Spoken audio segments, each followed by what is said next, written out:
Сайн мэдээ. Хөдөө аж ахуйн их сургуулийн инженер техникийн сургуулийн багш оюутнууд үрсэлгээ хийх зорилттой агроробот бүтээжээ. Ахуйн буюу багга талбайд тариал эрхэлдэг хэн бүхэн зориулан агророботыг Хүнсүдэ аж ахуйн их сургуулийн инженер техникийн их сургуулийн төгсөх анги оюутан Алтан баг нь багш нарынхаа удирдлагын дор зохион бүтээсэн сайн мэдээг дэлгэрүүлье. Өмнөх жилүүдэд Хөдөө аж ахуйн их сургуулийн инженер техникийн их сургуулийг төгссөн оюутнууд гараар мөн трактороор үрсэлгээ хийх тоног төхөөрөмжийг бүтээснийг үзэгчтэй харж байна. Оюутны эдэм шилжгээр ингээд үе шаттай явагдаж байгаа. Анхны шатанд бол жижиг ийм гар өрлөөр Япон загвараас үндэслээ хийсэн бол дараа нь жижиг тракторт олгогдсон тийм ашиглах боломжтой бага өрийн үрлээр хийсэн. Тэр жижиг өрийн тракторт зориулсан өрлөөрийг бол энийг нэг 5-ыг хийгдсэн байгаа.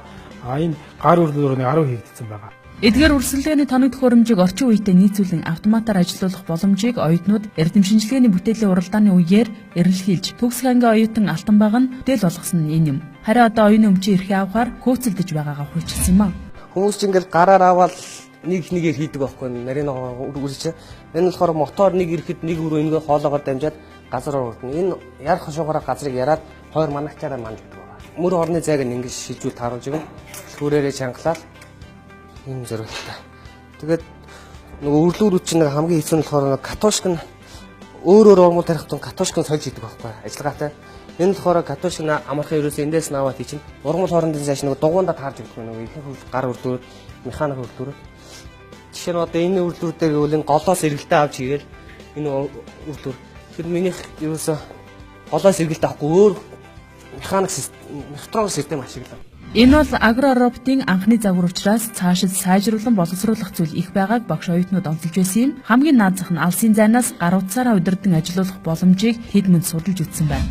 Бүлүүтүүд мод ашиглаад гар утсаас зайнаас удирдах боломжтой. Бүрэн програмчилж өгөөд тэгээд өөрөө автоматар үйлдэл үүсгэх боломжууд байгаа. Энийг бол програмчлах боломжтой. Хөдөө аж ахуйн сургууль нэг Robocon тэмцээнд оролцдог. Тэгээд тэргээрээ багаараа эрдэмтдийн уралдаад Robocon тэмцээнд оролцохдоо нөгөө гарын удирдлага, алсын удирдлагатай хийж турш үзсэн. Тэгээ энэ дээр болно. Судалж үзсэн баг. Энэ хийж үзсэн байгаа. Одоо энэ дээр суулгах хэрэгтэй. Газар тариалангийн үрсэлгээ хийх зорилт бүхий агророботыг Хөдөө аж ахуйн их сургуулийн инженер техникийн сургуулийн багш оюутан зохион бүтээсэн сайн мэдээг үзүүллээ. Сайн мэдээ.